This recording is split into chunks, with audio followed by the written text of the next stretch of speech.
Blog Talk Radio. Hey guys, this is Those Guys with your host, Matt Marrero, along with your other host, Tristan Walter. And today, Tristan, we're doing the fourth Bleach movie. The best movie of all time. I wanted to say it.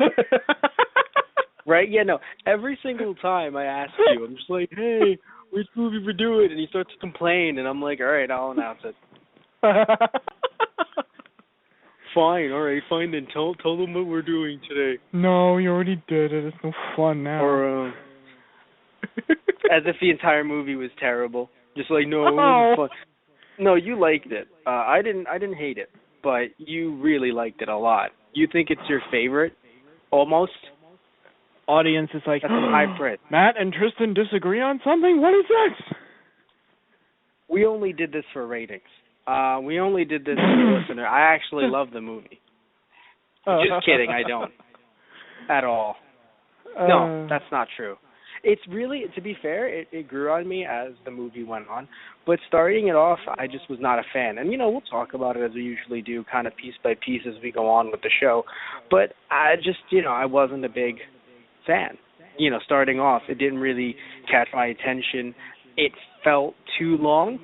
And it's funny to say that because, but Matt, you're saying it just started and it already felt too long? Yeah. Because I look at the time and it's an hour and 33, and I don't think it threw enough people at me or enough situations at me at first to make me sit there and go, man, this all needed that development. This warranted. Movie 3. Yeah. I think, I know movie 3 was obviously shorter. I'm going to check right now how much shorter. Yeah. But I know movie 3 definitely needed more development of the villains.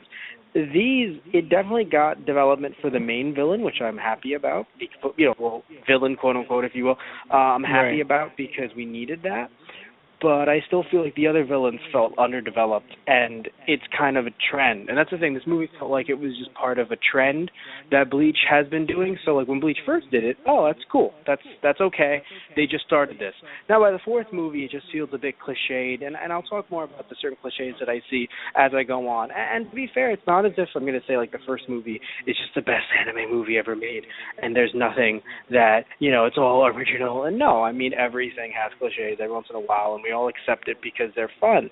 But the beginning of this movie and as the movie went on certain points I just was not a big fan of certain things. But anyway, let's see, this was an hour and 30 minutes. So never mind. Bleach, Fade to Black, the movie 3, was an hour and 30. And we still felt like we got nothing from the villains. Well, that's just their fault. Yeah. That's their fault. I could have sworn it was only an hour. Nope. 95 minutes. Because I thought this one was Hellverse. Huh. Yeah, because I thought this one was unique in that respect that it actually went, an hour and 30. Because I saw it too and I was like, I don't remember that. I think it's just the idea that we've done so many Dragon Ball Z movies, and the most recent Bleach thing we did was the OVA. So to us, the time is skewed a lot. Yeah, I guess. Right. Yeah. But anyway, so this movie, giving some background info as we usually do, this movie came out in the magical year, you all may remember it, 2010. Man, was that so long ago. 5 years ago, yeah. It's funny how it really was. It really was a while ago where you can sit there and go, wait a minute, and you look some stuff up and you'll see that, wait, Kai came out around this time. Dragon Ball Kai or Dragon Ball Z Kai, came out around this time. Like, wait, really? Little things will pop, like Digimon Cross Wars, and you're like, wait, no, but it was yesterday. It wasn't. It was yesterday. And you want to shake someone. But, it was a long time ago. It just wasn't as old as some of the other movies we've done. Yeah. Also, another thing I want to mention, too, the idea is, the reason why this movie, I also feel like it didn't blow me out of the water is because, it has been a while since we did a Bleach review. But even looking at the movies and the way they were released, they always had about a 2-year gap, and it felt like because of that gap, you were going to get quote-unquote quality. Versus Dragon Ball Z movies, where I love them, but they came out on a yearly basis, and they were 50 minutes long, or less. So you kind of took what you got, and you ran with that, right? So when you get an hour and a half movie, I just expect to be blown away. And at first I really wasn't. Like, it didn't wow me. And, this movie did not really make me sit there and go, whoa, this is so crazy. At first. It just, like I said, it really grew. Now, how did you feel about it? At least at first. Like, what made you, when this movie started, make you think, whoa, this is amazing? I think the first time I saw this movie, I felt the same as you. Like, I really wasn't blown away by it, but I guess for a few reasons, like this time around, it really grabbed me. I guess the point at which I really got invested was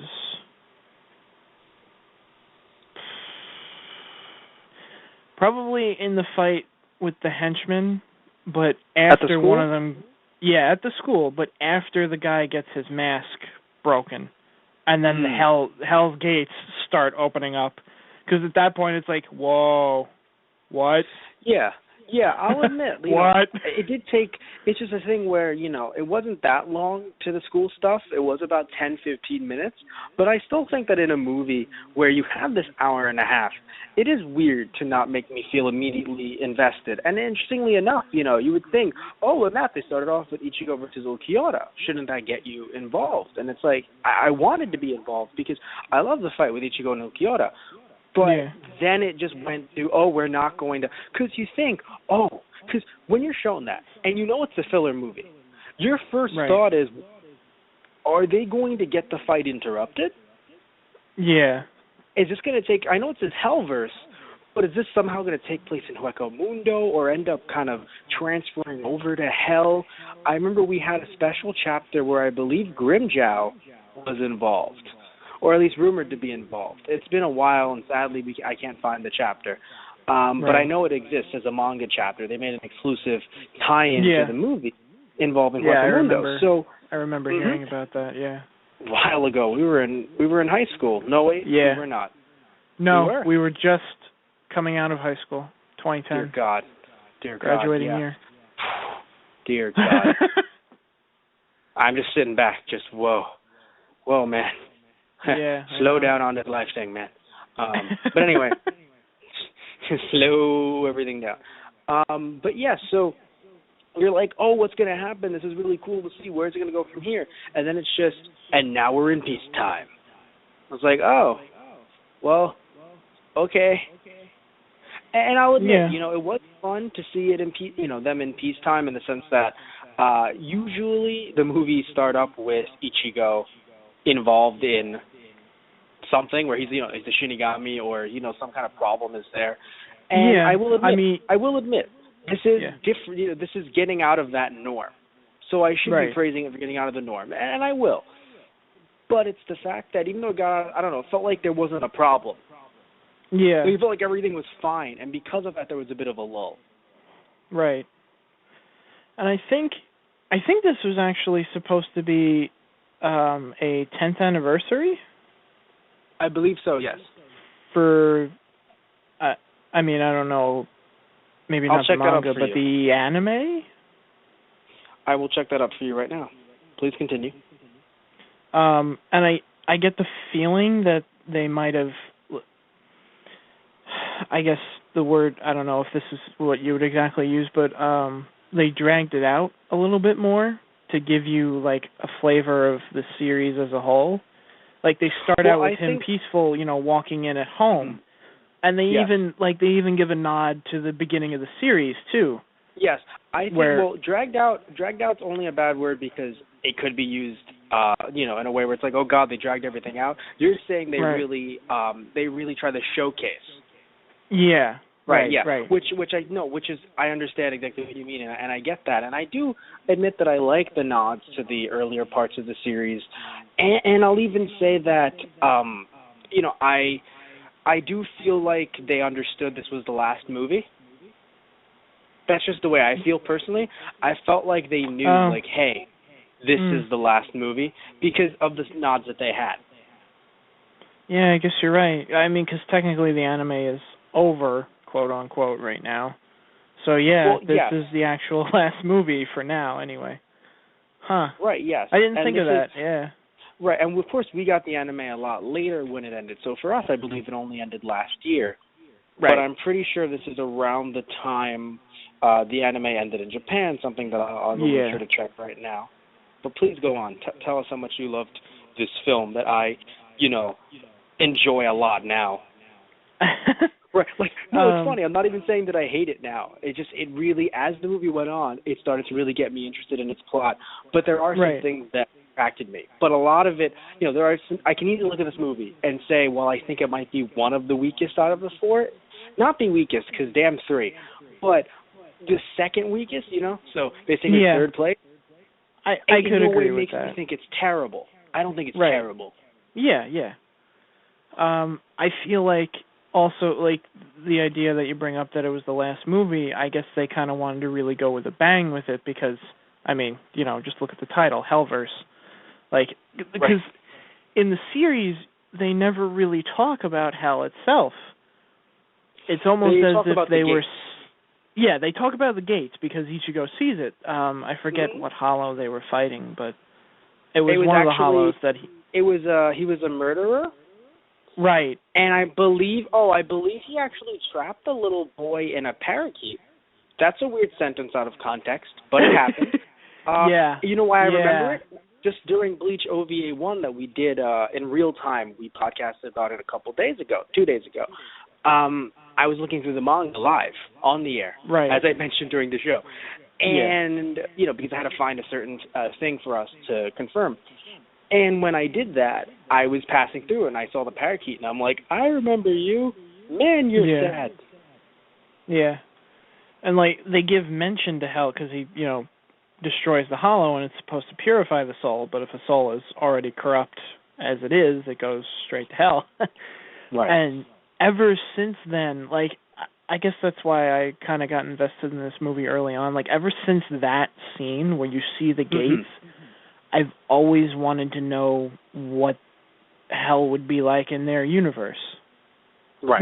Would it be what, I guess in our world, what we think of the idea of hell being, fire and brimstone and, the souls of the damned and, everything like that. Yes. I was always interested to see more of it, but they never really hit on it. It was more of they were always in Soul Society or in the world of living or Hueco Mundo, which was interesting. I found, they actually had different kind of dimensions, I guess you could call them, really. Yes. Different verses, different worlds, different sections, different areas.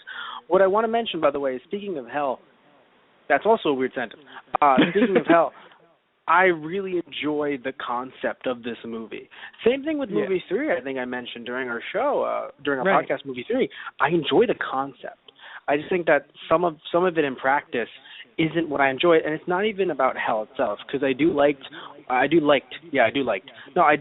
they did with hell. Yeah. I thought they did a pretty good job with it too. Damn it! I was hoping to get you out of. I was hoping to get. Damn it! I'm trying to get you out of context, or at least I'm hoping to. Where I want you to sit there and go, I think they did a really good job with hell. I think they just did a really good job with hell. But you're going with it, and I'm getting really, a little upset. I'm like, damn it! Come on, break. They did a very good job with hell. Thank you. That's going to be part of our new opening. Thank you. Thank you.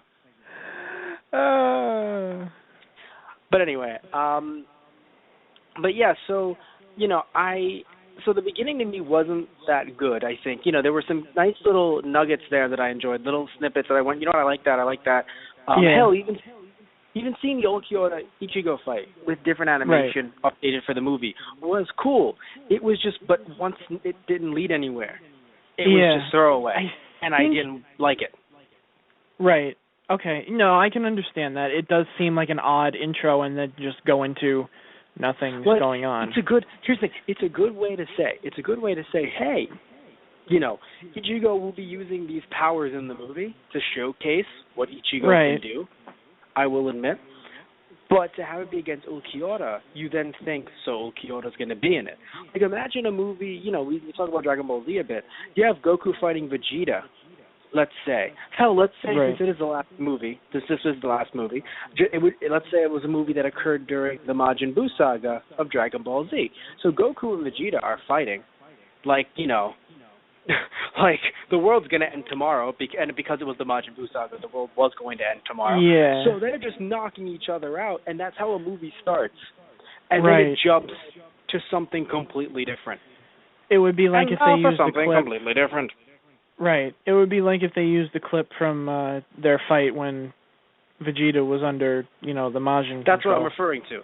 Yes. If they use that clip and then jump into movie 12 or movie 13. And then jump into Super. Oh, God. And then jump right into the new series. Yeah. That's what I'm saying. Like, it seems slightly out of context, and it made you want more, and it sucked because imagine starting off a movie with, hey, how cool would this be? You're not getting it, though. Have a nice day. Yeah, right. That's a really bad way, for me, in my opinion, to start off a movie, because you sit there and you go, damn it, how are we going to connect Mundo to hell? We're not. Here's hell. What? Yeah. Right. Yeah, that's fair enough. I mean, I guess because I already knew what was going to happen, I guess it was kind of a foreshadowing for me, because I'd seen it before. But yeah, I feel like the first time I watched it, I kind of got the same sense that you did. Like, wait, what? But now why even was knowing this that shown? it's coming, you still feel that way, because you feel like, damn it, the things I'm not getting. Right? The things I'm not getting. And by the way, speaking of, you mentioned before Ichigo's dad and everything, I really enjoyed that more so because we just talked about it the other day. Because, we didn't even think about it. I didn't even think about it, where we did OVA 1, and OVA 1 is essentially episodes 8 and 9 combined. So it's earlier in the series, back when Ichigo's dad was a goofball and did, things like, jump him when he gets in the house, and Ichigo would pick on these. Funny, Ichigo wouldn't pick on kids.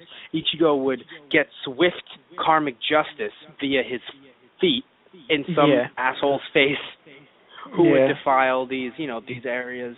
And it would be by accident, but it would still be with like reckless abandon, where these punks would just kick over, either on purpose or by accident, these like shrines and memorials made for kids who died.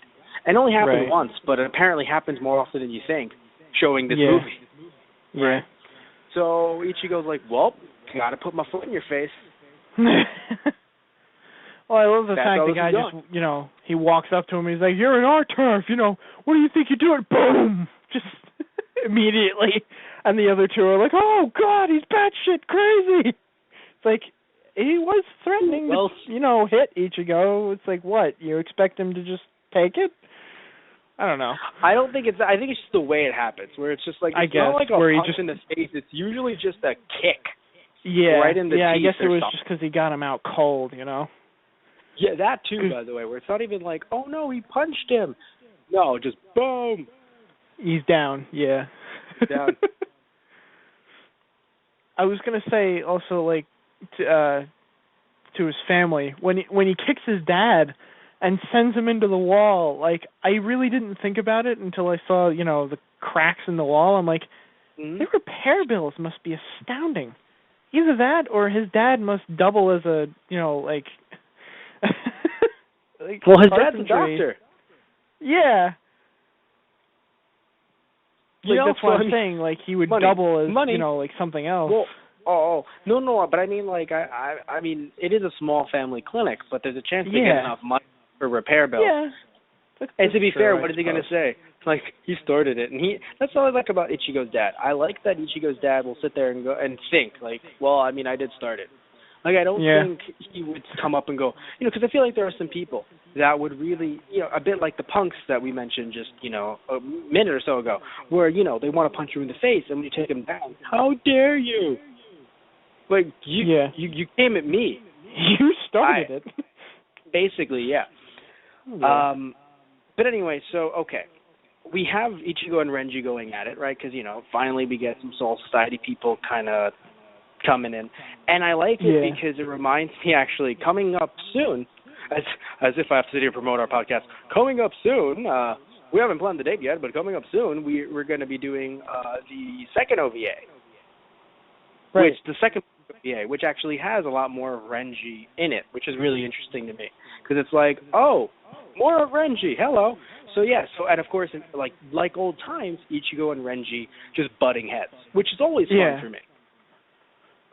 And I kind of like the fact in this one, like, usually it ended up, something happened in Soul Society, and then, like, Ichigo was like, hey, what's going on? And he gets involved with it.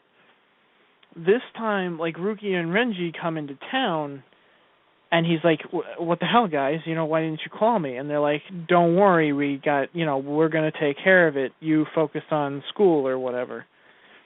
But it's still funny because I like how it's said that way, because it's just, imagine that, right? Just walking up to him, hey, everything's fine, don't worry.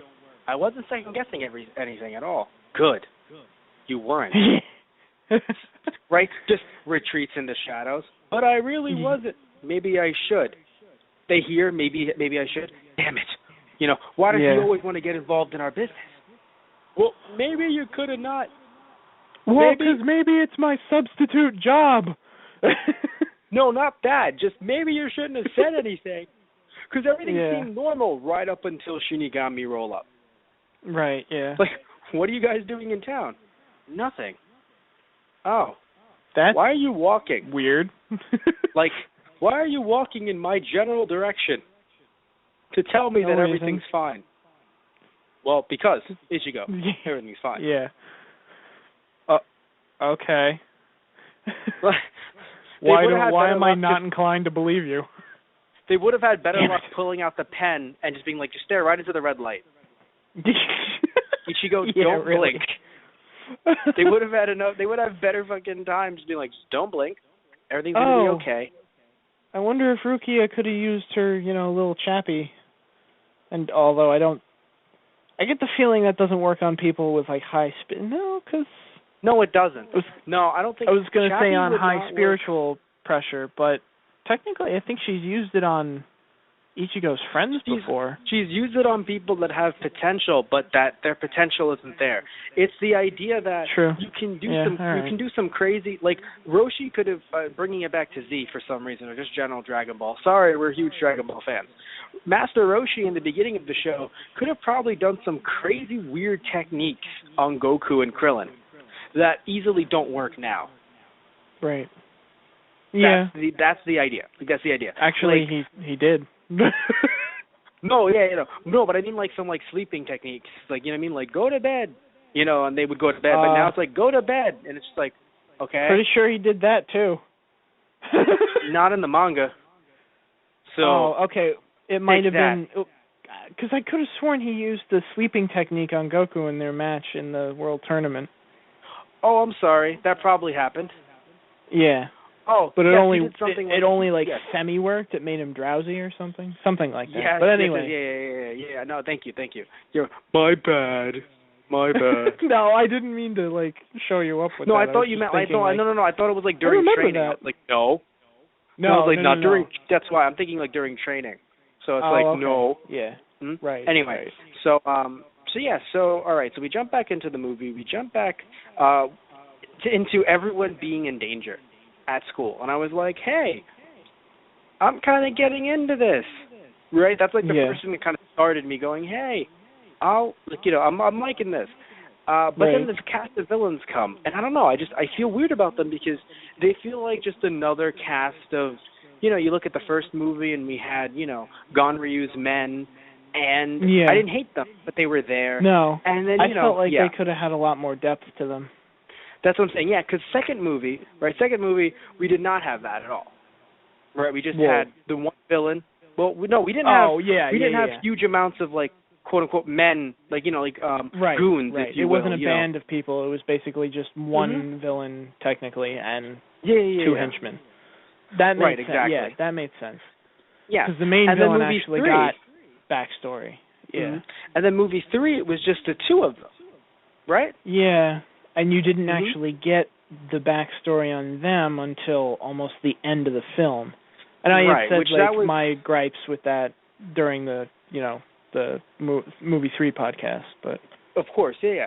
And then we get this movie, and it's kind of just we're from hell. We are hellish. You are. You really, really are. We are the merry men from hell. no, wait, we're gonna change that. That's how they felt. The one that I really enjoyed though so much, I got to be honest, and it's weird because it's not even something based in the movie, which is why it's kind of bad for me to say how much I love him. I love Tycon a lot. I knew you were going to say that. Why? I just knew. Okay. No. Did I tell you about his voice actor before the show though? I mean, I know I said it, but I know you didn't tell you what he did. What did he do? Did I tell you what he's? Oh my God. Okay. So first off, this is not related to anything that I know you know about, but it's still fun to me. Right. Okay. So Tycon, the heavier villain, if anyone's thinking, who's Tycon? He was in Dagarn, right? Which Dagarn, the brave warrior Dagarn, something. It's such a long title. I'm going to read it out. I'm going to find it in a second. But the idea is that it's a set of like 3 series. The Brave Warrior series. And basically what it was is it was a mecha show, usually with like kids as the main characters, but it was just really fun, and I really loved it.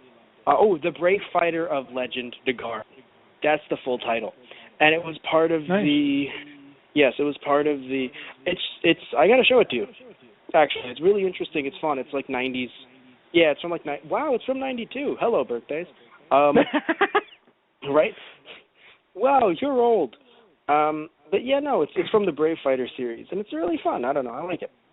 Yeah. I like it, okay? But anyway, what matters is that the Brave series, quote unquote. But I like it. Also, you might know this character. I don't know if you do. His name is it's Majin Buu. Is that how you pronounce it? From DBZ?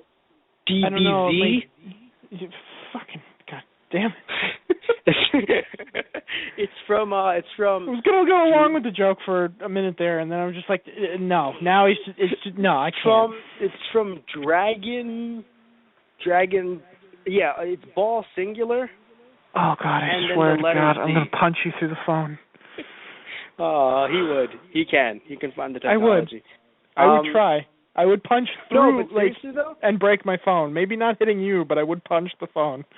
No, all jokes aside, though, because you and I were born, we grew up with the dub of DBZ in America, we don't realize that that's his voice, I had to look at, when I looked it up, because I knew he was from Dagarn, right? Because I love Dagarn, and I was like, that's familiar. And then I'm listening, and I read that he's Majin Buu, and then I realized, wow, he is, because I've heard his Japanese voice on and off a little bit, right? But I didn't, obviously I'm not, we like the Japanese version, right? I do think that the voice actors have a great job of conveying the characters. I don't think that they're out of place. When you really research the show, you could, even if you don't like them, you can see why they're actually not out of place and why it's understandable why Goku is voiced over by a woman, right? Right. But anyway, so the point, though, is that, we don't really know a lot about certain voice actors, minus a few. Yeah. Right, minus a few key. So it's like, hey, that's Majin Buu. That is funny. Yeah. Also, he actually, I think we mentioned this before on the show, American movies, when they're exported to Japan, they're either subtitled, so the older audience can come in and watch the movie with Japanese subtitles, right? Or they're actually dubbed. And we've mentioned this before because, at least on the show, I believe, because the, not this voice actor, but a voice actor who's very popular for voicing Captain Jack in Japan, Captain Jack being Jack Sparrow from Pirates of the Caribbean movies.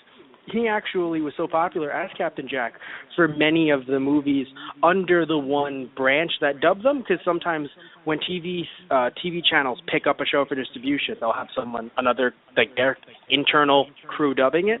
But the point is that he's so popular that when they made Kingdom Hearts 2, they actually had him voice Captain Jack. Yeah. Hell, the 2 voice actors that do Sam and Dean from Supernatural, the live-action version, they were so popular, they ended up voicing them over in Supernatural anime in Japan. Nice.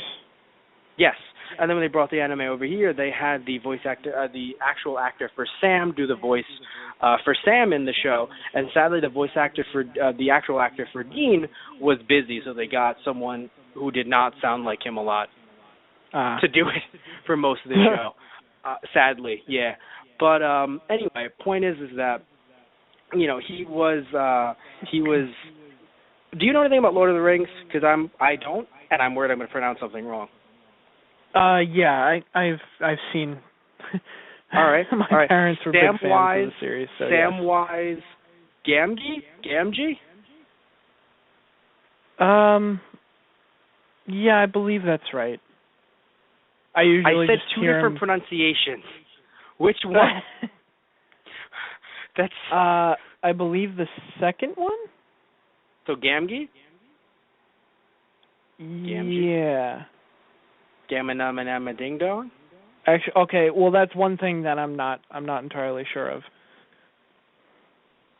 Well, that was him in the Japanese dub. He was in Lord of the Rings, and he was a few characters in both Thomas the Tank Engine and VeggieTales. I swear, I'm not lying. Right, I'm not lying. And also that's for funny. any of my also he's been in a few different tokusatsu shows, and I usually always explain what tokusatsu is, but we don't have that kind of time today. Way too much detail, way too many names to even say on the show. So I'll just say that you can look this up yourself. Please do. He was in Ultraman Tiga, which actually got a subbed Funimation release. It's not in print anymore, but it exists. Everyone. Yeah. And not dubbed, but subbed. It was actually dubbed by 4Kids. Swear, I look it up.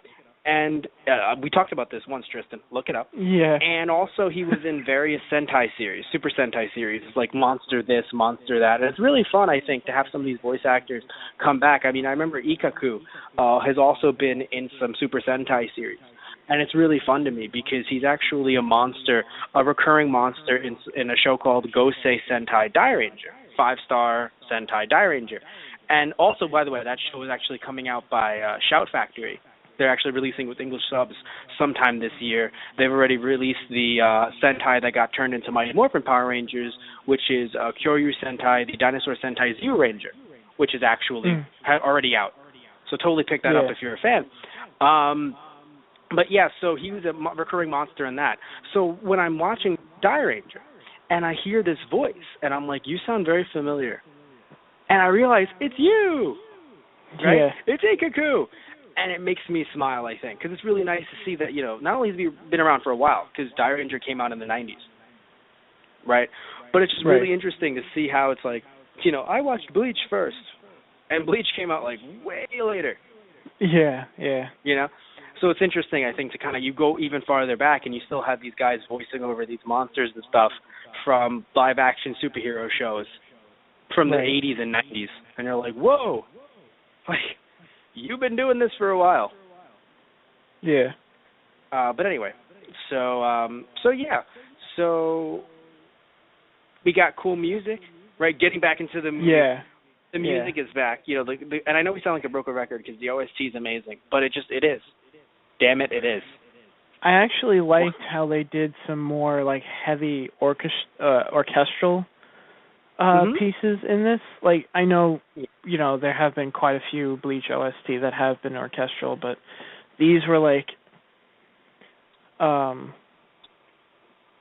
I know like Invasion has a orchestral theme to it, but there seemed to be more like, I don't know, like booming notes, like heavy, deep, and it was like it would kind of grab you for a split, like just that split second, and like really grab you with it. I think it started when the Hell's Gate opened up the first time, when they were fighting the henchmen. Mm-hmm. And I wanted to say, like, I agree with you on the sense that the henchmen kind of feel like bland in a way, because the first time I saw it, I'm like, who the fuck are these guys? Yeah. The second time around, I kind of thought, okay, I mean, I know who they are now, but it's still kind of that sense of, they really don't have much of a presence to themselves. But I do like the idea that one thing that I want to know is where the hell they got the mask and cloaks from to like mask themselves from hell itself. Because in the fight, one of them gets his mask broken and he starts freaking out, and it's kind of interesting, like, to see. It's like, well, Bleach really isn't a series where, a wardrobe malfunction, considering how many times Ichigo loses his shirt, is kind of like, no one usually cares about that shit. Why is this guy freaking out about, oh my God, what is that? And then the gates open up behind him, and, the sword just comes out and completely obliterates this guy. It's like, oh, so that's a thing. Right? Yeah, so like, I forgot that was a thing. Yeah, like, right. I'm pretty sure that didn't come out of the gates of hell the last time we saw it. What the fuck is going on? Shit's about to get real. Exactly. I will admit, once, and I said this before about, once school was in danger, I got, a little bit more interested. Once his Ichigo's sisters were in danger, right? Yeah. That and those fights that came from it, that also got me really interested. Little things as the movie went on really started pulling me in. However, the new guy, right, did not pull me in. And here's why. It's that filler thing, man. And you can call me jaded, and I'd probably agree, right? But it's that filler thing where you just sit there and you're like, all right, he's either going to die or be evil. And I got to be honest, I was assuming death, so I was wrong, right? Okay, I see. Yeah. Also, to be fair, he's obviously better than the people in movie 3. Right? Let's call that out. Like, I'm going to say that. Okay. I do think he was better developed, right, than people in movie 3. But I still think that it was just, in the end, well, it wasn't completely in the end. So that was a good thing, right? It was just, they still had 30 minutes left, so I'm happy about that. Right. But they still wanted to give you that Vate twist kind of thing. Yeah. And it was like, yeah, they definitely, yeah. Throughout the movie, they definitely gave him more of a hook, like, to get you to kind of like his character, at least. I mean, but it felt weird. Granted, like you said, it still does feel kind of fillerish because it wasn't a lot, but it was still something. Unlike villains, quote unquote villains in movie 3, because you didn't really get a sense of why they were doing anything until the very end. Right. Well, I say fillerish because of the fact that every character that's introduced in a filler arc, you sit there and you're like, all right, dead or evil, dead or evil. You can have a drinking game. Dead or evil. Or, right? no, there's another option in there. You never see them again. Oh, I'm so sorry. Yes, they live to tell another tale that's never told. Right, yeah. Right, just live to fight another day that never comes. Yeah. Right, yeah. So I get that too. You're right. There's always 3 options in this case. But in his case, though, I assumed it was either dead or evil. Yeah. Because they were giving him too much of a sympathetic backstory that I was like, you're either going to die because of all this stuff, and it's like, it's okay, because my sister, right? Or actually, my sister never existed. I'm an only child. Now, I will admit it was nice to hear that his sister did exist, right? So they did twist some things around to make me go, you know what? I respect this, and I do enjoy where they went with it. But I have to admit, it's just that he had such a sympathetic backstory, and they did little things with camera work. It is animated, but they still can do things with camera work that can make you sit there and go, this guy's pretty evil. Yeah, he did have some shifty camera angles. Like smirks. Yeah. No, I was going to say we can probably refer to the character by name, too, Kokuto. Right, of course, yes. Right, because at first he just comes up and it's mysterious guy. Yeah. I can understand why people wouldn't like that. He does kind of just show up out of the blue. And even the characters themselves, like Rukia and Renji are the first 2 to be like, okay, A, you have hell chains too. B, why the Ichigo does too. He says, okay, B, why the hell do you care and why did you help? And then Renji's like, C, it can't just be because you don't like those other guys and you think they're stupid. There must be more to it than that. Right. Yeah. I was going to say something else. What was I going to say? Frick. That's what it was. Oh, damn it. I was actually going to interrupt you. I'd be like, well, I have a fact that we were supposed to bring up before. Because, we mentioned you go the last first, movie. This is the last movie, right? We mentioned that earlier. Obviously it is. Duh. It's like, well, there's no more movies, Matt. But this movie came out in 2010. The anime actually ended in 2012, which would mean that if the anime had gone for one more year, we maybe could have had another movie. Another movie, yeah. Right? But I think they all knew at that time, like, hey, these are how many, like, these many yeah, are we're going to be out. wrapping up, yeah. Yeah, we're going to be wrapping, even though it was 2 years later. Still, yeah. if they were planning to go that extra year, they would have probably made, had production going. And they could have, there's a reason, I remember hearing people saying, oh, is there going to be another Bleach movie to wrap everything up? And it makes more sense now because movie 4 came out in 2010. So you'll think, oh, movie 5, 2012, of course. Right. But it's like, no, the movie, the show kind of got canceled. Right. Like, it wasn't exactly canceled, to be fair. It's not, I don't think it was. Yeah. It was. I don't think it was for low ratings, though I feel like it was, but I don't remember hearing it was for low ratings. But it was, wrapping up in a way where they were like, hey, we don't want to do any more filler or we don't want to adapt anymore. We're just going to shut this down for now. We're just going to turn the lights off in the studio. We're going to call it a day, and we're going to leave. Right. So what I was going to say was I think why the villain kind of appeals to me in a different way in this movie is because he's actually not related to Soul Society in any way. Yes, I'll give you that.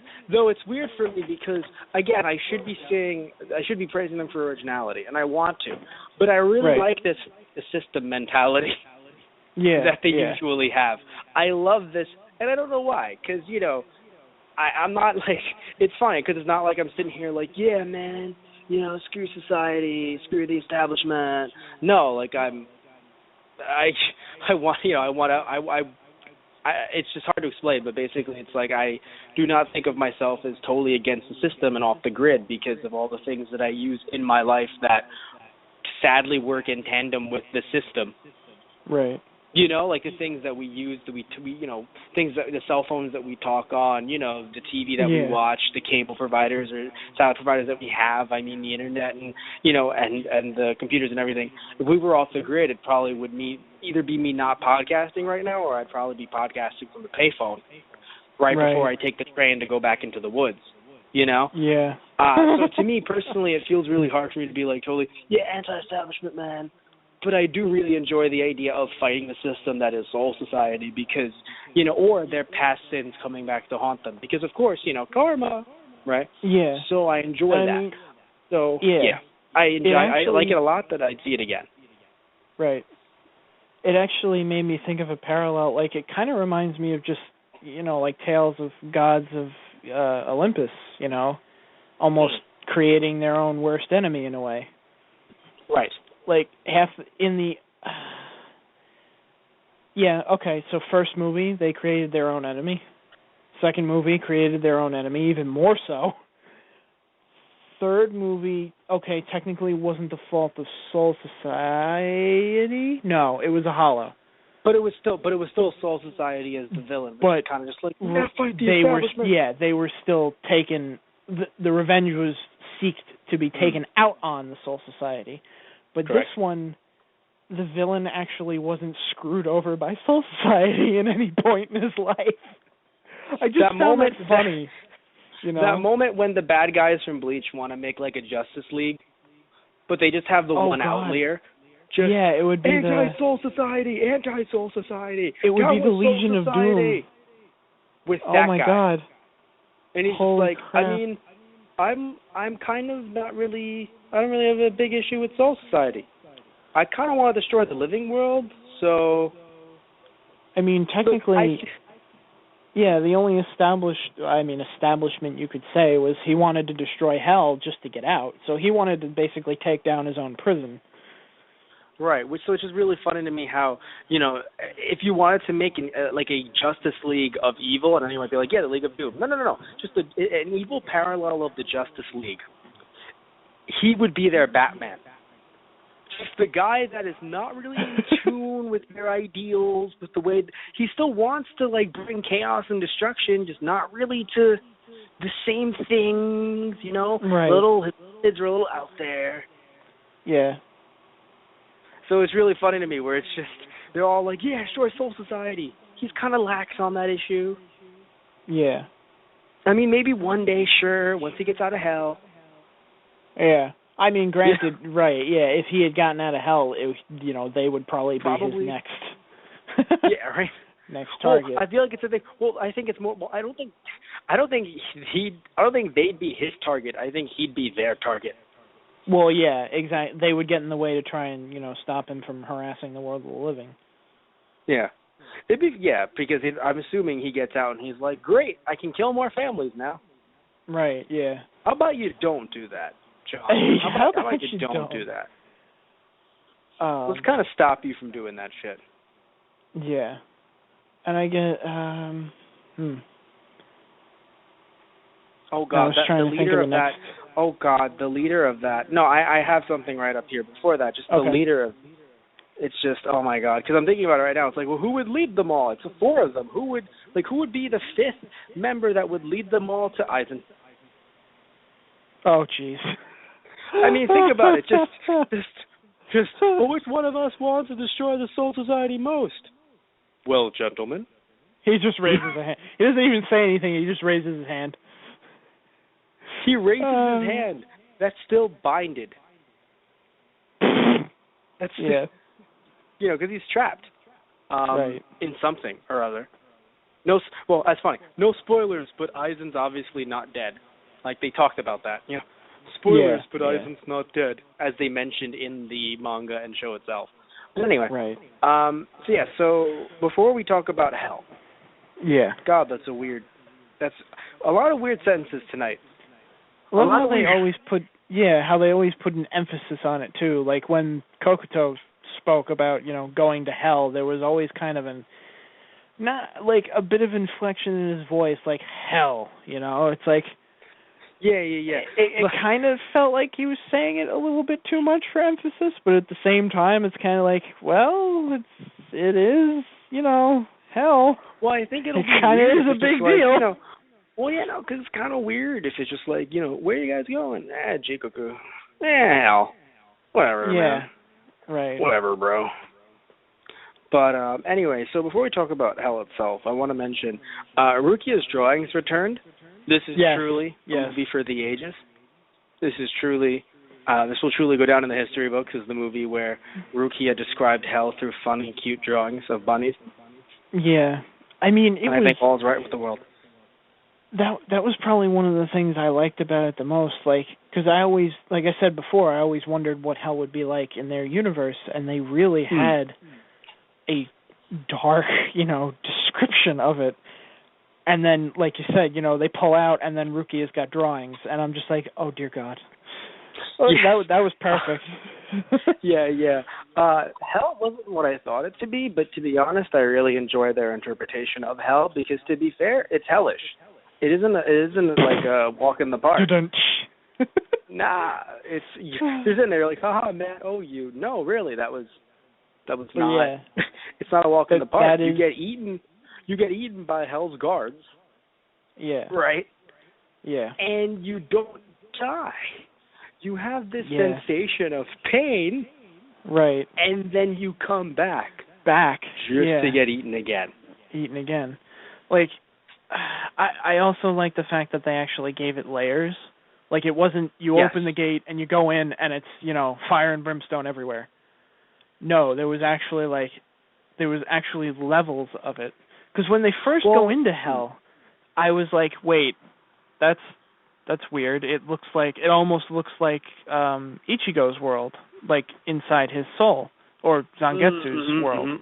I was like, this is odd. Weird. And then they actually start, going into it, and Kokuto talks about all the, souls of the damned that are trapped there, that have given up, the will to even fight back, and are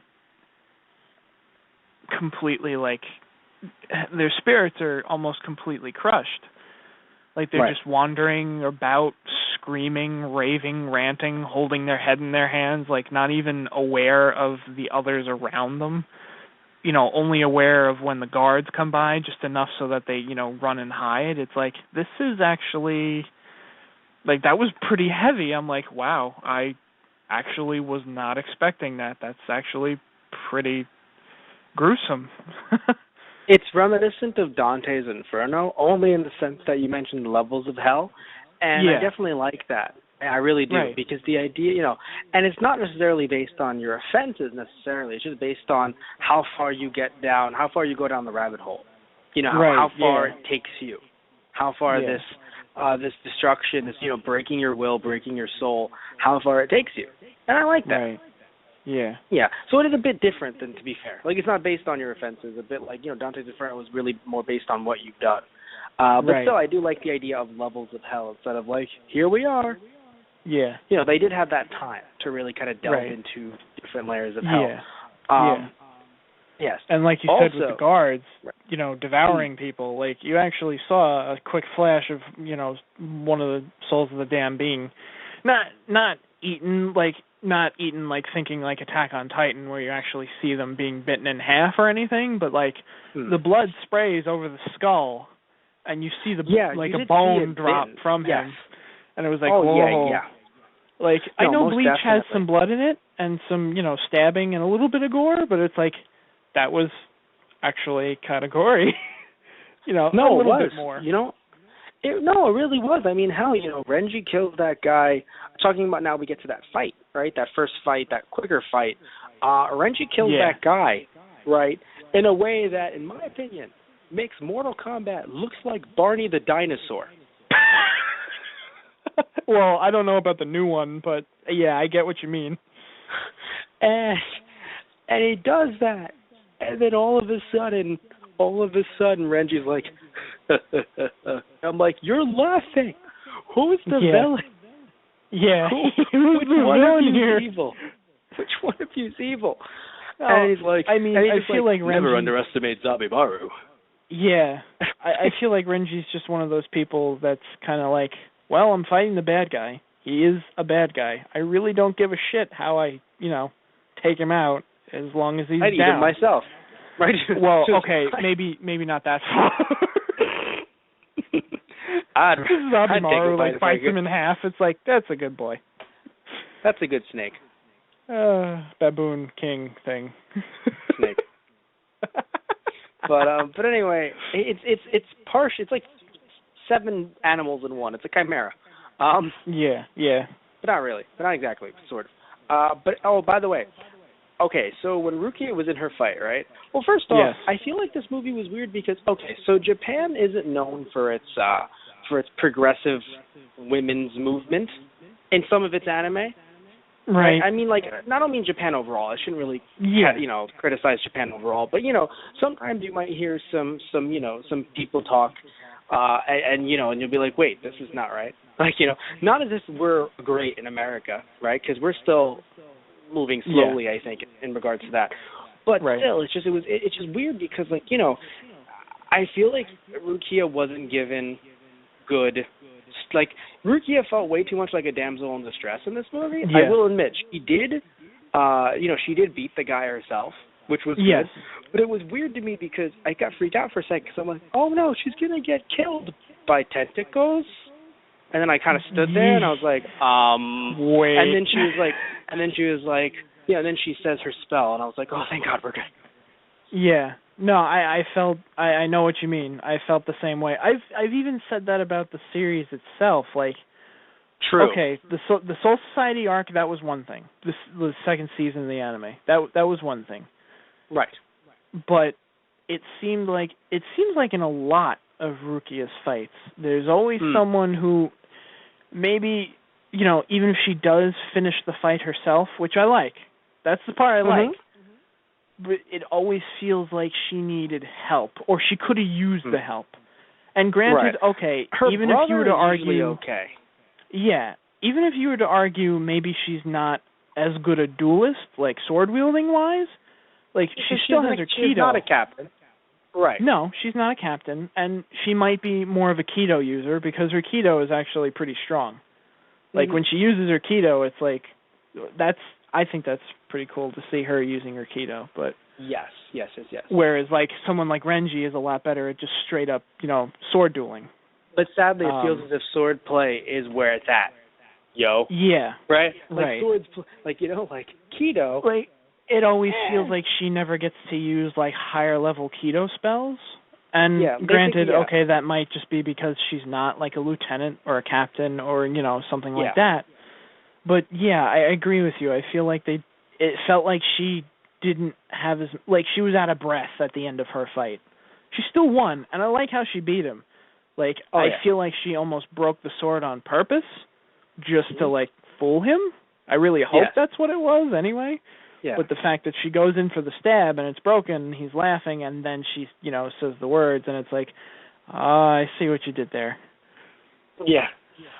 That was nice, and I will admit it was. And again, you know, I want to apologize about the whole Japan comment, because, you know, that's not true at all. But, you know, sometimes you'll just see certain things in the way they're written, and it feels like she's the damsel in distress. And yes, the series sometimes even puts Uryu in that role. Right? So it's like, hey, you know, it's not just a her thing, to be fair. But it just felt weird in this movie because it was also kind of the thing in the last movie as well, sort of. Thankfully, they didn't give her the power, but she did have to become evil to do it in movie 3, to be fair. So it's just, hey, man, she has the power to go up against Ichigo when she's evil. Right. And they even in the flash... Jumping back into it. No, what were you going to say? No, I was just going to say in the flashback of movie 3, when she tried to save the kids, she wasn't able to, and that's kind of how the whole thing gets started. And it's kind of like... Right. She could have... You know, like, not to say that it was her fault, but I'm saying, like, you know, she's she's strong, you know. She could have done it, you know. Oh, well. I mean, that I understand because that had to be done. But, you know, the after effects, even in this movie, it was just a bit weird. Seeing her in chains was weird to me. But we're not there yet, but it was weird. Yeah, I feel like it's weird in this sense because you just saw Renji win his fight with a smirk on his face. Well, no, you not just the saw Uryu later. Yeah. Well, yeah, that last bit was later. That's what I meant. But I mean, that's what I meant, the fights, like, in tandem, like, one right after the other.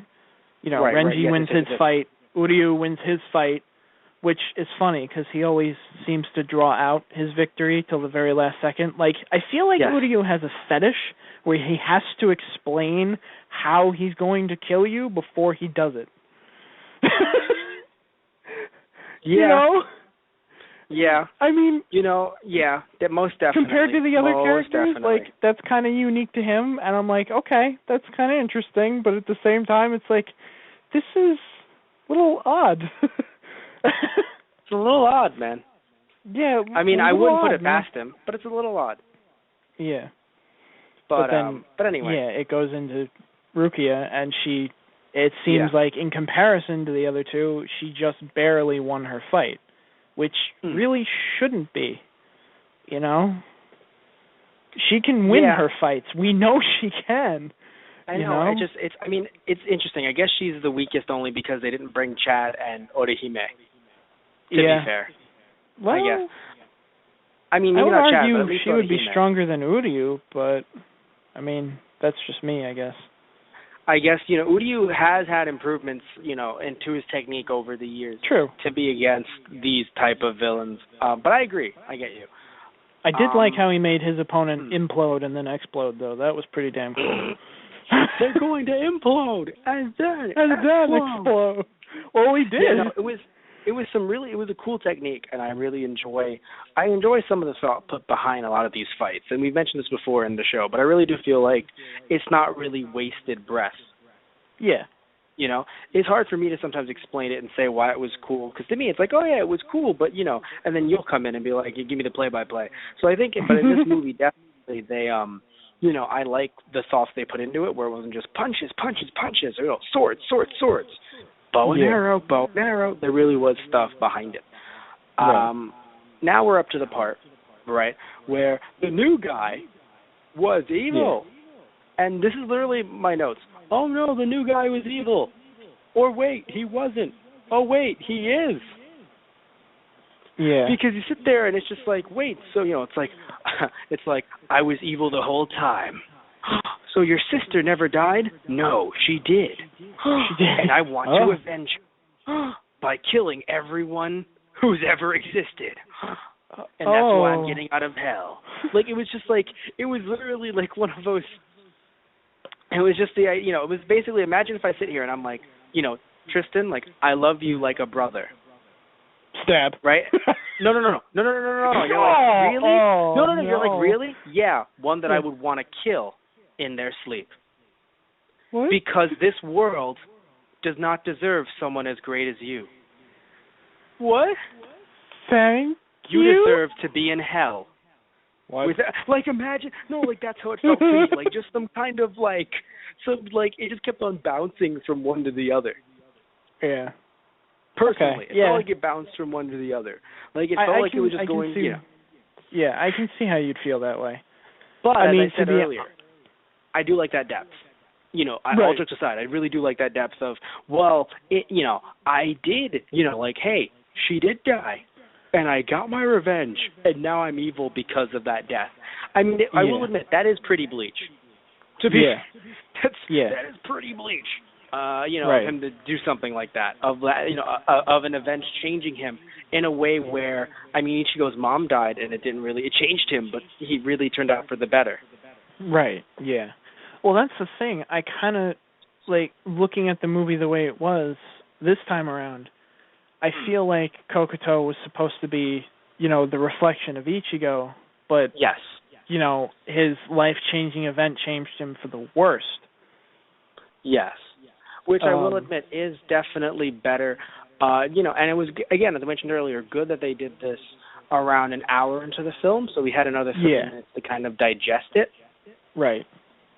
I will admit, it did feel like it drew on a bit for some of that 30 minutes, but I still like that we were able to kind of digest it and have it there instead of going straight to, and then I'm going to kill you, brah. No, you're not, brah. Oh, we won. Yeah.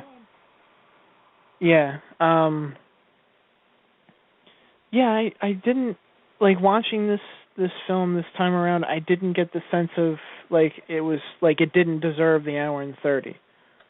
I mean, I know you might maybe argue against that, but it actually felt like, I don't know.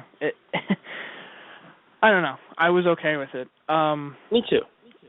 What I was gonna say was, I think the first time around when I saw the movie, Kokuto basically, I guess as soon as you found out he was from hell, I'm like, okay, there's going to be a twist and he's going to be the bad guy. Yeah. I feel like I didn't really get invested in it the first time around. But this time around, I actually, I knew he was the villain, but I couldn't remember exactly why. Which I did like as well, because I thought the same thing, yeah. That was the one thing I enjoyed. It was like, I know you're evil, damn it, but I'll wait and see why. Right. I think I like the little bits that he kind of, it's funny, it almost seems like you get to see more and more of his evil side, or his crazy evil side, the further down they go. And that's kind of interesting to me, because, in the living world he was like, he just seemed like an anti-hero almost. Yeah. But then as they went into the first level of hell when they first got there, he starts talking about, the souls of the damned that have given up the will to fight, and he's like, the only way, you preserve yourself, your own personality, your own mind, your own sanity here in hell is the fact that you fight back. And that, the fight is what keeps you going. It's our proof of existence down here, that we actually mean something, that we are, quote unquote, alive, you could say. Or something. Yeah, exactly. But then then they get even further down, and he reveals to Ichigo, oh, I had a sister too, but she was taken away from me, and I did, I gave myself away to darkness, so to speak, to avenge her. And that really plays on. He mentioned that on Earth, but I will admit, he did. It's true though. And no, you were going to say it plays on the fact that they're both mirror opposite. Yeah. Well, it also affects Ichigo a lot more too when they're in the depths, because he gets hurt by one of the guards, and then Ichigo's actually concerned about him, like, let me help you up, and he's like, this is nothing. I felt this for. it brings into question how long he's actually been down there, too. I would argue he's probably been down there since samurai times. And I know you might be like, really? Like, what do you make him Japanese? But I feel as if you're saying that, he's Japanese based on the fact that he's speaking Japanese. Right. Right? No, because let's pretend that Katakota Town is actually in Japan. Like, if it's not, I mean, because technically Katakota Town could be anywhere, but I feel like it's in Japan based on the idea that, I mean, not that everything's written in Japanese, because, again, that's just based on, people having to read. I assume it's based on the lore that the Shinigami, that the Soul Reapers, whatever you want to call them, have. Yeah. Right? So I assume so assuming that he's Japanese, I assume it's because of the ancient times. Like the ancient, he was back in, the feudal era, and just something about what he wears. I know it's, he's wearing it because that's what he was wearing at the time. When he was wearing, with Ichigo, on Earth. But something about him feels that he's from a different era. Yeah. It didn't happen 10, 20 years ago. It feels like he was a shinobi or something. It was back then. Right. All right. Yes. Yeah, I can understand that. But still, it's a while. Yeah, right. That's a very long time. But then, when they actually get down there, and it's funny, he doesn't actually reveal, the big reveal that he's the villain actually doesn't happen until Ichigo's fighting for a while down there, because throughout the whole movie, there's still the one guy using, that we think... Oh, no, he did... Yeah, using the fire powers, which, granted, it was funny. As soon as I saw, the henchmen fighting, I was like, it's Hellverse. Somebody's got to have fire powers. Please let this be a thing. Someone has to have them. Water, leaf, air. Give them fire. Give them fire. I know I guess that's kind of cliche in a sense, but I was just like, somebody's got to have fire, please. No, please. That makes sense. You have water powers in hell. Why is this operation still going? Why isn't it shut down? It felt like he was the mastermind in the sense, and I guess technically within his group of sinners, as they're called, he was, because Kokuto even says, later when he reveals that he's a villain, he reveals that I knew of their plan, and, I get the fact what they were trying to do, knowing of your power, that they wanted you to destroy the gates so they could get out. But he's like, but they're stupid, they're fucking morons, because what's really binding us here is the chains. It's like, you need to break the chains to get us out. It's like he's calling them out. It's like they didn't think far enough ahead. And then you kind of realize he's the mastermind, but not really. He kind of just used them for his own means. He's like, okay, you got him down here. I'll let you do that for me. But once he's down here, it's my show now. Yeah, it's an interesting thing. It's interesting how that worked out. And then, then of course Ichigo was able to leave, but of course he's not happy with that because he's Ichigo. And because of that, him being able to leave, we jumped to the Soul Society captains, and I really enjoyed that the most. And I feel like because of the last movie, they really should have been involved more. I know it's great that we kind of moved away from this, this feeling that it's like, hey, it's all about Soul Society, right? But I will admit, it's weird to not, to have a final movie, and for most of the movie not have a decent amount of characters in it. To be fair, though, it did focus on Ichigo. Right, to be fair. Right. So it's like, hey, it's always Ichigo. But we didn't have a lot of, even if we don't want to focus on Soul Society, Chad. Yeah, not a lot of the captains were there. Or even, again, if you don't want to focus on Society, Chad or Hime. Yeah. Yeah, they didn't actually go in. Right. Yeah, it was weird to me because I understand you want to keep a small cast in hell, right? You don't want to keep too many people trapped there or leaving hell. And you don't want to make it too easy because Ichigo could literally have an army storm up in there, and that'd be the end of the movie. Yeah, and on the other hand, you don't want to have an army of people storming in there because the fight, and, God forbid, what happened, breaking the gates.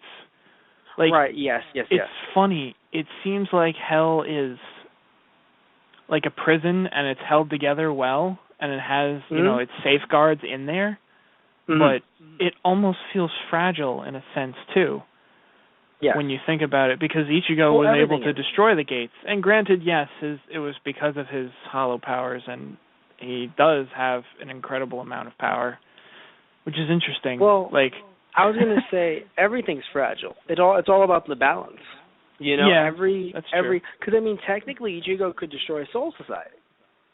Yeah, he just doesn't. Too. Yeah, right. He's a pretty chill guy. Right. But technically, with the powers that he has right now, he could probably destroy Soul Society. And even though you might say, well, there are people there that would stop him, you put a sword in the earth, you rumble, or at least whatever soil they have in Society, you rumble the world around him. It doesn't matter who's trying to come at him, what captains are going to be like, oh no, fight it. He comes in, he turns hollow, he sticks a sword in the soil and sends energy waves through it or something. Yeah. That's going to disrupt Soul Society. Right. There would be huge amounts of collateral damage. Exactly. I mean, we're talking like Godzilla-level destruction here. Basically, yeah. So, but anyway, so jumping back into the film itself, I did like when they showed. It's funny because I even said the third movie was, weak, but I'd rather have that be the last movie because it'd have all the characters in it. It's strangely enough, right? Yeah. Just be like, well, all the characters were there. You get to see everybody. Granted, I kind of like the fact that they didn't have all the captains jump in after him, like when he goes back in, like they did in all the other movies. But you do have a point in saying, this was the last movie. It's kind of weird not to have them all jump in. Yeah. So in some ways, I wonder if they did know. Because I feel like they did know because they had the nod to the first episode, which is weird to do for a movie that's not the last one. Right, yeah. But then at the same time, it's weird because of the fact that, we didn't have a lot of the characters in it. Right. It focused on Ichigo, who is the main character, but we didn't even have like Kon, right? At least I feel like we didn't have Kenpachi. Yeah. There's certain people that weren't there that would. I mean, yes, if they were there, some of them would just be goofballs, or others would tear the entire thing to shreds. But the third movie had those characters. And more that we're not even talking about right now. It's just like, hey, you're here. Yeah, because it's funny, like, even thinking about Kenpachi being down there, he probably would have, like, as soon as Ichigo transformed, he would have stormed in there and, like, no, this is the one I want to fight! And, you know, granted that may or may not have turned out well, but, I feel like he would have jumped in instead of Renji going in and cutting off his horn and breaking the focus for the laser and sending him back. I thought that was a very interesting power, by the way. Like, when Rukia talked to Renji about, you'll be able to send us back, it's like, I mean, that would make sense that, Soul Reapers or Shinigami would have that kind of power, but it was just interesting to see Renji do it, Yes. Like, knowing Renji being weak with Kido powers. It was weird in a way, but it was nice. It was nice. So jumping back into... So when Ichigo was holding Yuzu... Yeah. It was interesting to me, and I liked it, because when I see it happening, right, I felt for Ichigo, but I knew she was going to be okay, because main character, or even supporting character, but still sister to main character. So, dear God, they wanted to really screw with me, and I like that they wanted to screw with me, because they didn't have it happen right away. Sure, the tension was released very quickly. That's a weird sentence out of context. But they really just all jokes aside, they really were just like, hey, she's back and she's okay in like 5 minutes, 10 minutes. Probably 5, I think. Yeah. So I sat there like, all right, that was pretty quick. But still, I enjoyed that they wanted to screw with me a bit. I thought for sure, like, like when Orihime came over, it's like, she'll be fine. Like the fact that he was like ranting and raving about trying to get her to a hospital, and the Soul Reaper, too used to the dub, I keep saying that. But that's fine. Shinigami, No, no, Yeah. no, no, no, no. Remember. We do this all the time with Dragon Ball Z, to be fair. We freaking call Mr. Satan Hercule. So there's nothing wrong with saying Soul Reaper. Dude, Soul Reaper is the legit translation / localization of the word Shinigami. Don't feel I'm just bad so about used it. to, like, back in high school when my, other friends would get on me, like, no, the Shinigami, stop calling him Soul Reaper. It sounds stupid. Oh, my God. I think I know who's... You know what? Screw Alex. Come on, let's not lie. It's Alex, right? He did that to you. Don't lie to me. I wasn't gonna, point fingers and name names, but Alex doesn't listen to our podcast, and if you do, thank you for listening, Alex. Please don't stop listening because I called you out. In fact, please call in so you can shit on us. But no, but I seriously, I love the fact, like you said, they actually took the extra few seconds to screw with you because Orihime comes over and she can't heal her, and even the head captain walks over, and it's funny how the head captain actually snaps Ichigo out of it. He's like, oh crap, wait a minute, why are you here?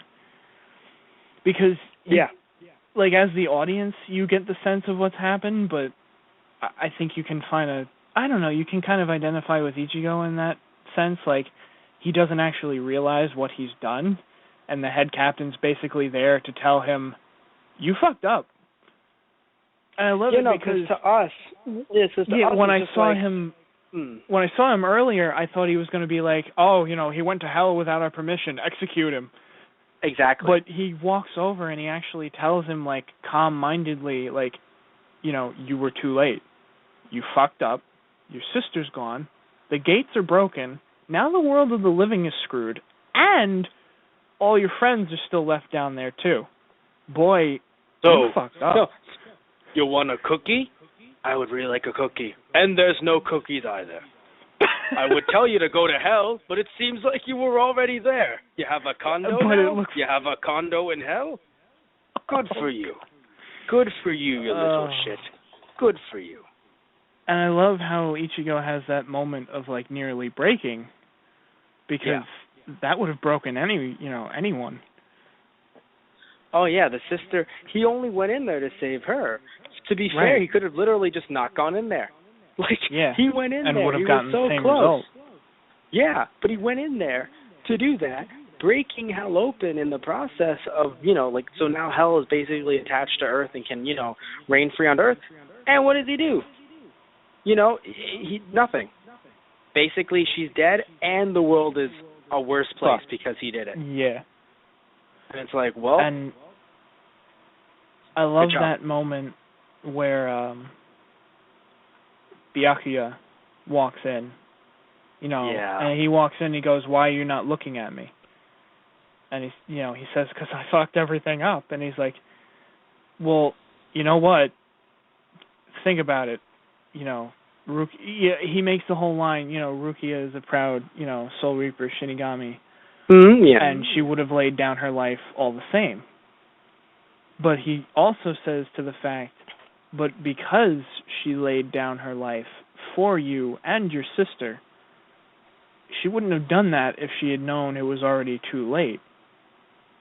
Not even that. Just the idea that the fact that Rukia, Renji, and Uryu gave up their lives for you. Think of the meaning in that. Yeah. As in, think of how much you mean. As in the idea of, because some people, when they're thrown into despair like that, it's just, they think throw my life away, via either literally throwing your life away, or just, drinking or drugs, or just in ways of thinking, I'm coping with this in a way that, it's not addressing, you know what I mean? Just ways to forget, ways to get away from things like that.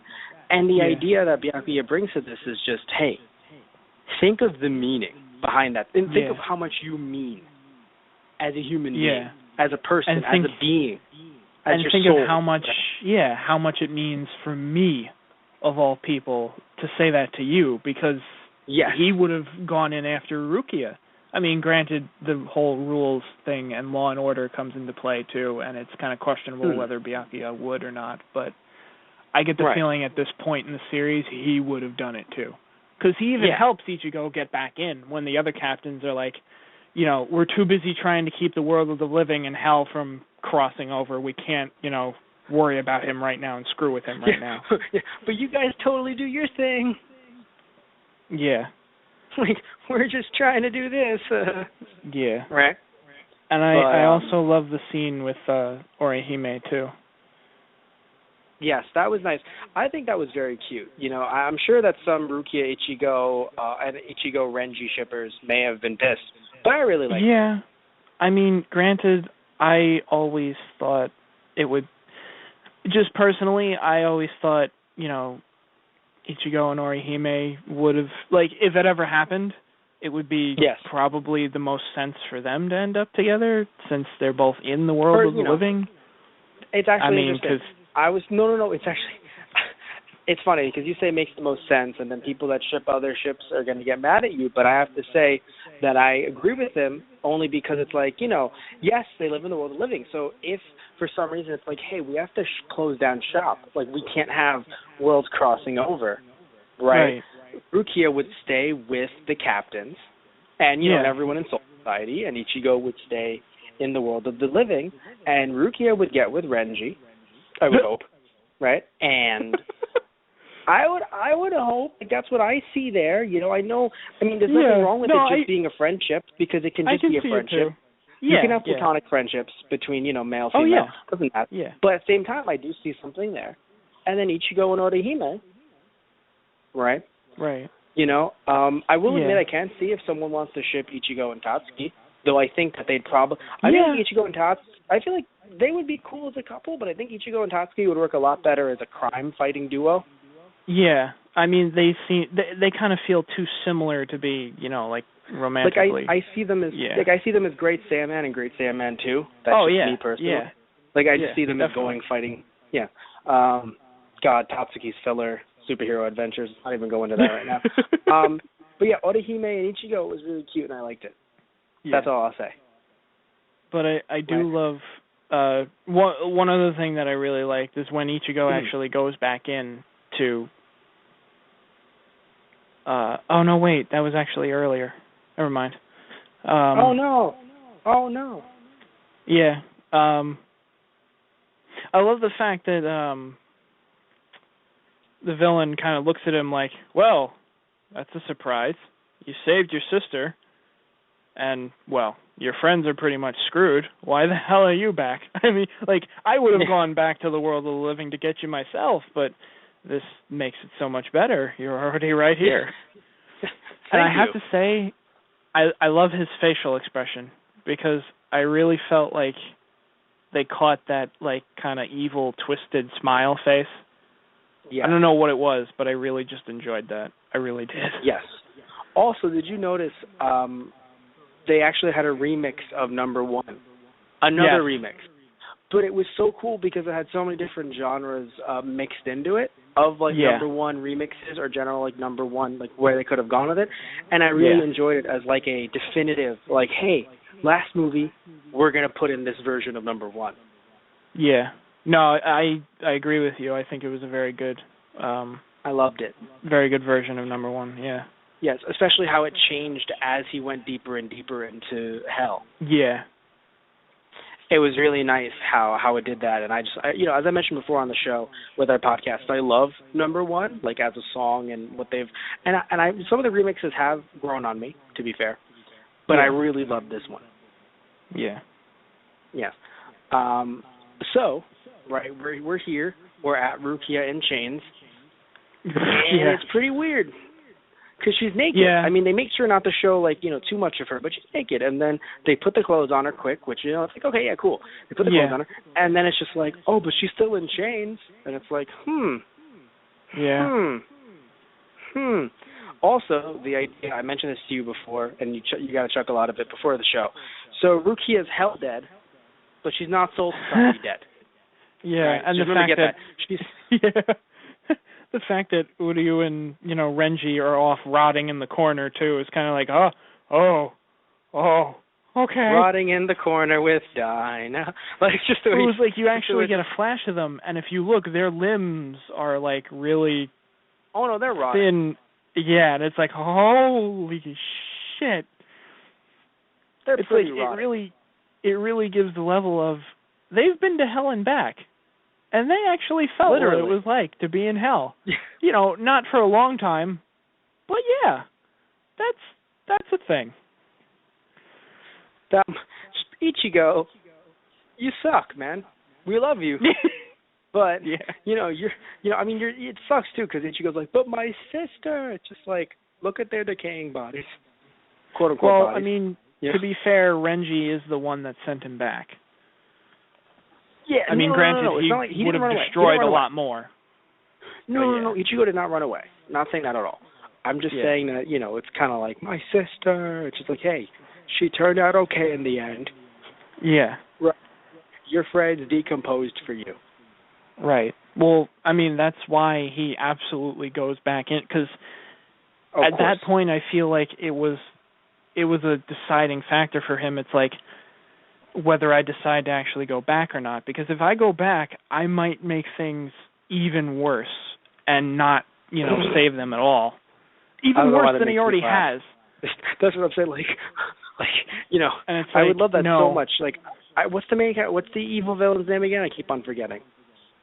Kokuto. I just know Kokuto. Thank you. I think of it as like sexy anime villain. Sexy, mysterious anime character.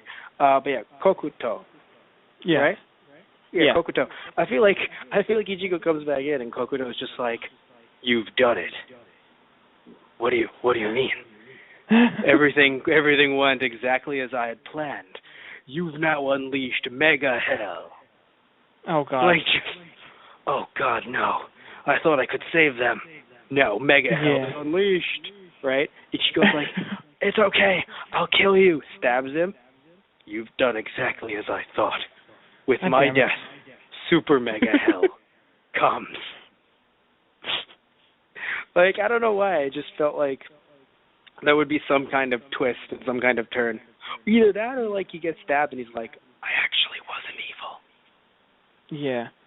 Like wait, what? That's what I actually thought. I originally thought the first time I saw it that he was going to be a spirit that was, like, wrongly imprisoned in hell or something. That's what it sounded like at first. Yeah, right. And it's like, no, he pretty much deserved it. It's just he doesn't think he deserved it. Which much batshit fucking crazy.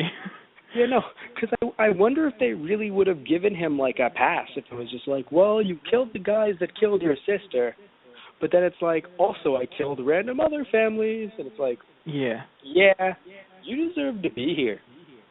Like, yeah.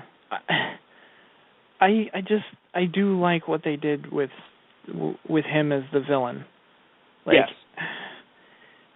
I feel like it's the Aizen series, or the part of the series with Aizen that really did it to me, but it's like, it was a straightforward desire, I want to get the fuck out of hell.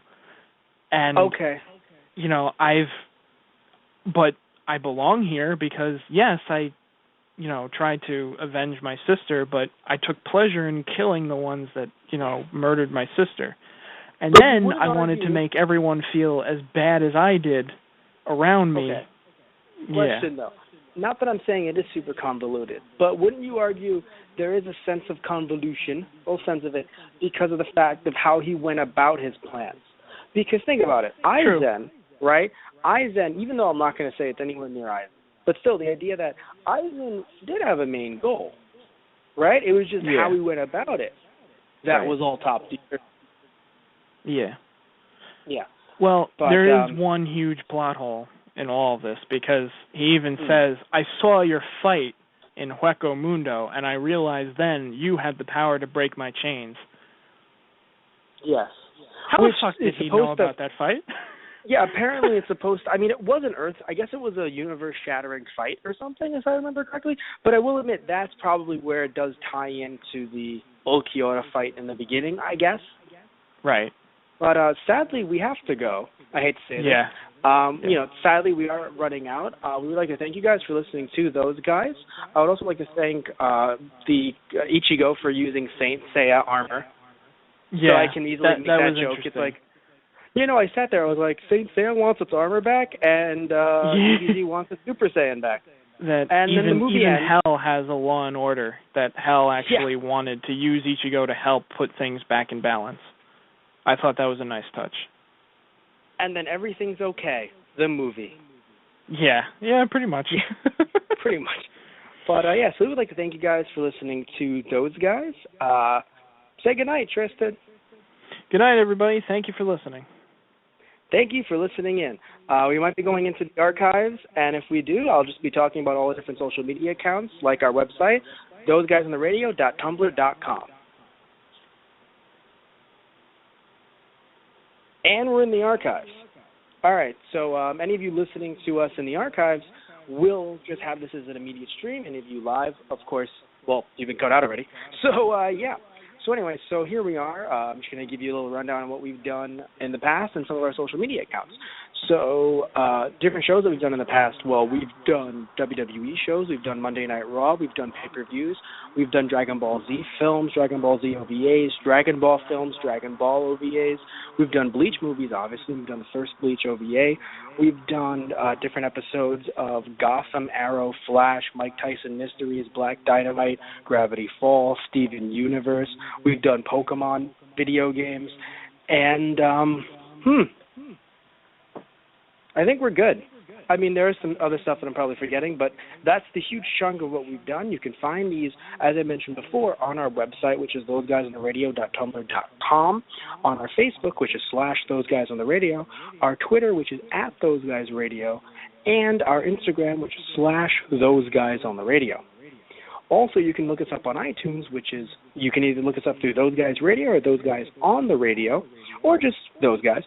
And you can find us on YouTube, where we're constantly updating with more and more of our podcasts that we've done. Nothing visual as of yet, just our standard podcast that we do via Blog Talk Radio. But if that's how you get your media, please check us out on YouTube by searching Those Guys on the Radio or TGOTR. And you should be able to find us. Also, we have some of our podcasts that we have on our premium account, our Bandcamp account, which is tgotr.bandcamp.com. You can find some of our WWE pay-per-views that we've done on there. We've done WWE SummerSlam 2005, which you can find on there for the low, low price of $1. That's right, $1 for some of our premium content. Also, you can find WWE Unforgiven 2005, which I've done with my co-host Satish Ram for most of our wrestling shows, and we'll keep that trend going as the weeks go on. Also, $1, definitely, $1 or more. Definitely support us if you can. If you're a fan of wrestling, definitely check that out. Also, Tristan. Yes. Hello, Tristan. Hi. Tristan and I will be doing some riffs in the future. Currently, we have a riff that's coming up soon. It is a rip on the Dragon Ball Z Episode 10, Mr. Robot. Woo! Robot's on. And, we're going to be putting that on the Matt's Riffs and Dubs Bandcamp account, which will be posted very soon. It will be posted on our social media accounts, so definitely check that out. And, of course, if you want us to promote something of yours on our show, right, we can. We'll work something out. Definitely email us at thoseguysonthe.radio@gmail.com. So, we've done it. Here we are. Yep. Yeah. In the archives, all by ourselves. It's okay. It's okay. So I guess we're gonna go. I do want to have one last remark. I love how the movie actually ended, where it was just. Sorry about that. Not sure what happened there. Please continue. I love the fact that Connie just wakes up and has Yuzu right next to her and makes sure she's feeling her, you're okay, and then she just basically says, oh, thank goodness, and throws her arms around her, and Yuzu's like, okay. I mean, it's not like I don't like this or anything, but okay. And their dad just walks into the house, completely unbeknownst to anything that's happened. I'm back from the conference. Where the hell is everybody? Guys? Yeah. It's oh. It's okay. But and then this is the last Bleach movie. We'll be doing we'll be doing the second OVA soon. Even sooner than that, we'll be doing a newest episode of Dragon Ball Super. Yeah. But yeah. All right. So goodbye, everybody. Goodbye.